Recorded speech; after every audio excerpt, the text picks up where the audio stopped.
So welcome back to my YouTube channel.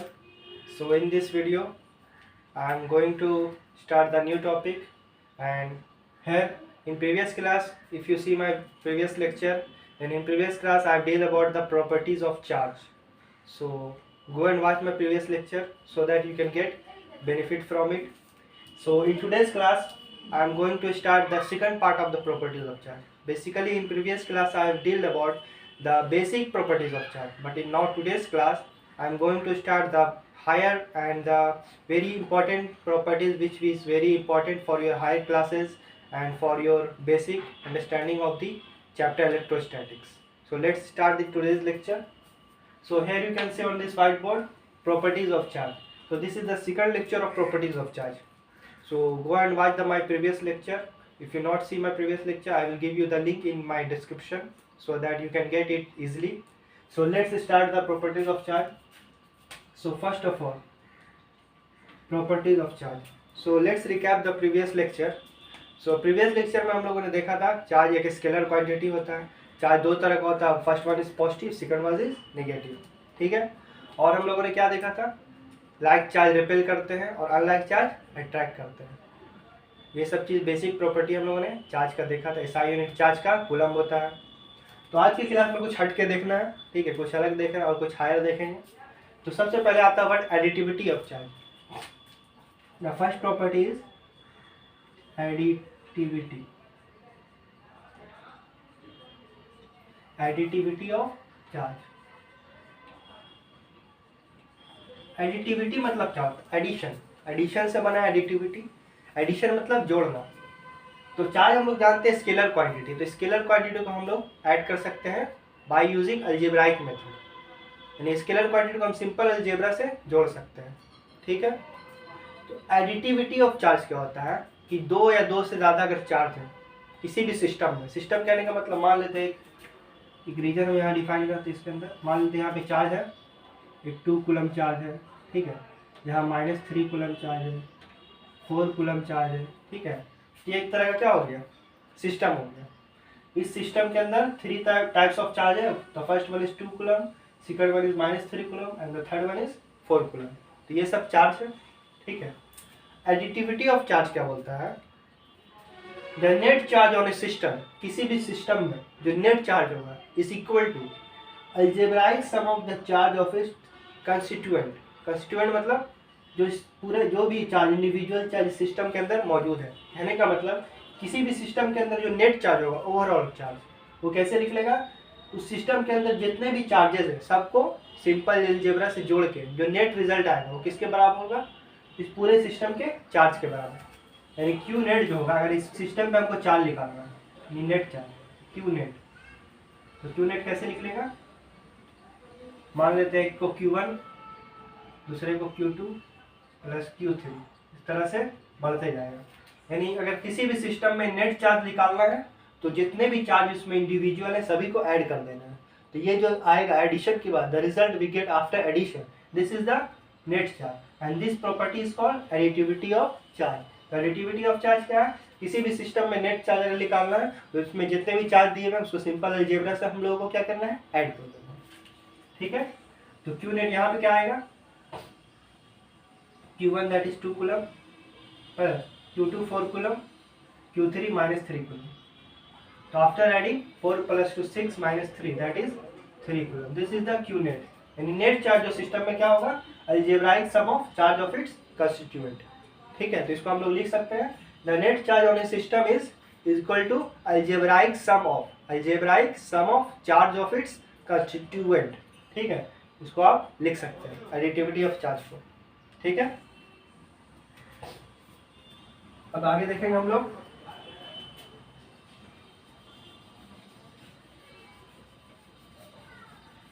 Second property देखेंगे हम लोग क्या है। सेकंड प्रॉपर्टी बहुत इंपॉर्टेंट है। सेकंड प्रॉपर्टी क्या बोलता है, principle of conservation of charge. ठीक है, क्या बोलता है, कंजर्वेशन ऑफ चार्ज के बारे में।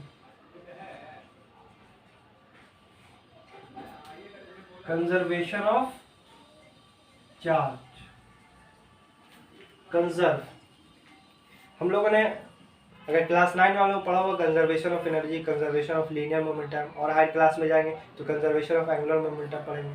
कंजर्वेशन ऑफ चार्ज बोलता है charge of an isolated system. Isolated मतलब होता है यानी एक की सराउंडिंग है और हम एक सिस्टम मान लेते हैं, जैसे कि अभी माना था बाउंड्री करके उसके अंदर कुछ चार्ज दिखाए थे। तो आइसोलेट करने का मतलब आप बाहर के वातावरण से उसको अलग कर देना, ठीक है, यानी बाहर का जो इफेक्ट होगा यानी एक्सटर्नल फोर्स है उसको डिस्कनेक्ट कर देना, ठीक है। जैसे कि एग्जांपल के लिए हम समझ सकते हैं, जैसे कि मान लेते किसी इलाके में, सपोज दैट कश्मीर का एक केस लेते हैं, तो किसी इलाके में अगर मान ले किसी तरह का आतंकी हमला होता है, कुछ भी एक टेररिस्ट अटैक होता है, ठीक है, तो उसमें क्या होता है कि जनरली होता है क्या कि उसका जो सर्वर होता है वहाँ का जो नेट है या फिर नेटवर्क उसको क्या डिस्कनेक्ट कर दिया जाता है। तो उस स्टेट को, उस पार्टिकुलर रीजन को किसी समय के लिए, ताकि बाहर का जो इफेक्ट हो उस पर कम पड़े, है ना, उसको अलग कर दिया कि ताकि बाहर से या अंदर से कुछ भी लेन देन जो हो, किसी तरह का मैसेज या व्हाट्सएप चैटिंग जो भी हो वो ना हो सके, जिससे और भी खतरा बढ़ने का डर रहता है। तो किसी तरह से उसको डिस्कनेक्ट कर दिया यानी बाहर के नेटवर्क से उसको अलग कर दिया और वो एक सेपरेट हो गया। तो ना ही बाहर से कुछ इफेक्ट पड़ेगा और ना ही अंदर से, ठीक है, नहीं बाहर से कोई फोर्स लगा सकता है by through message WhatsApp chat, ना ही अंदर से कोई बाहर मैसेज कर सकता है। तो ये जो सिस्टम हो गया, मान लेते हैं एक रीजन जहाँ नेटवर्क से डिस्कनेक्टेड कर दिया गया, यानी बाहर से कोई ना मैसेज करेगा ना ही अंदर से मैसेज जाएगा, तो वो एक सिस्टम जो बना वो आइसोलेटेड हो गया, यानी बाहर से अलग हो गया, ना अंदर से कुछ बाहर जाएगा ना बाहर से अंदर। तो इसी तरह से यहाँ जो है कंजर्वेशन ऑफ चार्ज जो देखेंगे आइसोलेटेड सिस्टम के लिए, यानी सिस्टम में क्या होगा, यहाँ पे तो नेटवर्क का बात नहीं होगा, यहाँ पे देखना क्या है एक्सटर्नल फोर्स, यानी बाहर से ना कोई फोर्स लगेगा और ना ही अंदर से फोर्स बाहर को असर करेगा। तो आइसोलेटेड सिस्टम के लिए चार्ज हमेशा कंजर्व होता है। कहने का मतलब पहले लिखते हैं इसका स्टेटमेंट क्या है, conservation of charge, charge of an isolated, isolated मतलब separated from the surrounding, surrounding से अलग हो। तो charge of an isolated system is always conserved. कहने का मतलब मान लेते सपोज दैट कोई सिस्टम है कि वो इनिशियल आइसोलेटेड है, तो इनिशियल स्टेट उसका मान लेते हैं, इनिशियल चार्ज जो है किस सिस्टम में, आइसोलेटेड सिस्टम है, इनिशियल चार्ज मान लेते हैं 6 कूलम, ठीक है, एक प्रॉब्लम ले रहे हैं और मान लेते हैं फाइनल जो है उसके पास 3 + x कूलम है, ठीक है। तो फाइंड वैल्यू ऑफ x, यहाँ x का वैल्यू निकालना है। तो हम बताएं कि आइसोलेटेड सिस्टम का चार्ज हमेशा कंजर्व हो, कंजर्व होने का मतलब जो इनिशियल होगा वही फाइनल होगा। इसका मतलब Q इनिशियल, अगर कभी भी आइसोलेटेड सिस्टम है तो Q इनिशियल बराबर होगा Q फाइनल, इनिशियल जो चीज़ था वही फाइनल में होगा, यही वो मतलब कंजर्व होने का, ठीक है। जैसे हम बोले आपके पास 100 रुपया है और कुछ देर बाद कोई बोलता है कि तुम्हारे पास पैसा वो कंजर्व है, तो कहने का मतलब क्या हो, इनिशियल तुम्हारे पास 100 था तो अभी भी कितना ही होगा 100 होगा, मतलब आप बहुत कंजूस हो सकते हैं, पैसा उसका खर्च नहीं किया। तो इनिशियल बराबर फाइनल, यानी इनिशियल आपके पास अगर 100 रुपीज़ था तो फाइनल भी अगर 100 रुपीज़ है, this means your money is conserve, यानी आपका पैसा कंजर्व है। इसका मतलब यहाँ पे भी वही चीज़ है, अगर इनिशियल चार्ज जितना है फाइनल भी उतना ही होना चाहिए। This is the statement of short statement of conservation of charge, यानी इनिशियल चार्ज बराबर फाइनल चार्ज। तो यहाँ से हम कैसे निकालेंगे, इनिशियल कितना 6 कूलम है और फाइनल है 3 + x, it means x is equal to 6 - 3 that is 3 coulomb. इस तरह से हम लोग कंजर्वेशन ऑफ चार्ज का यूज करते हैं। अब हम लोग थर्ड प्रॉपर्टी देखेंगे which is very very important, ठीक, that is quantization of charge. इसको आप लोग नोट कर लीजिए वीडियो पॉज करके। So the third property is quantization of charge. तो क्वांटाइजेशन ऑफ चार्ज क्या बोलता है, क्वांटाइजेशन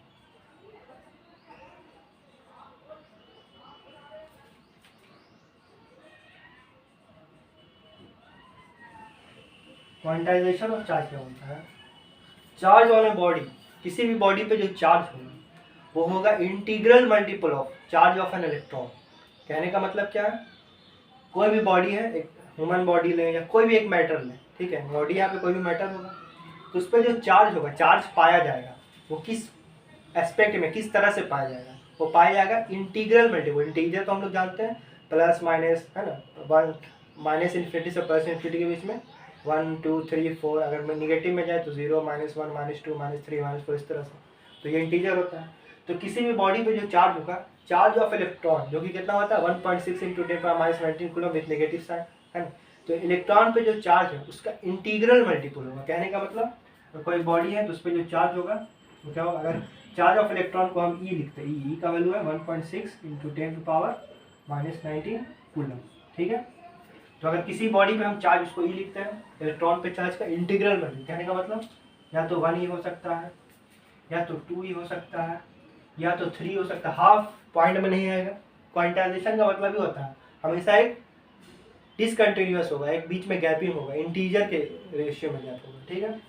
तो जैसे हम बोले कि हम लोग जो बनाना लेते हैं एप्पल, तो एप्पल हम लोग जनरली क्वांटाइज लेते हैं। क्वांटाइज कहने का मतलब हमेशा अगर एप्पल नहीं बनाना लेंगे तो वो क्या होगा, 2 4 6 8 10 12, जैसे डजन क्या होता है 12, तो या फिर हाफ डजन लेते हैं तो 6। तो ये हमेशा क्या होगा, क्वांटाइज होता है, यानी कि केले वाले के पास बोले 1.5 केला लेंगे, 1.5 केला कैसे देंगे, दिस इज नॉट क्वांटाइज। हमेशा क्या होता है, चार्ज होगा किसी भी बॉडी पे, इलेक्ट्रॉन के चार्ज का इंटीग्रल मल्टीपल, मल्टीपल मतलब मल्टीप्लाई, यानी इंटीजर मतलब 1 ही हो सकता है, इसको प्लस माइनस भी लिख सकते हैं क्योंकि इंटीजर प्लस भी होता है माइनस भी, तो +-1 ही, +-2 ही, +-3 डॉट डॉट। अगर उसको जनरली अगर एक इंटीजर को हम n से डिनोट करते हैं, n मान लेते कोई इंटीजर है, ठीक है। तो उसको अगर हम इन जनरल लिखें तो किसी बॉडी पे जो चार्ज होगा ±NE होगा, ठीक है।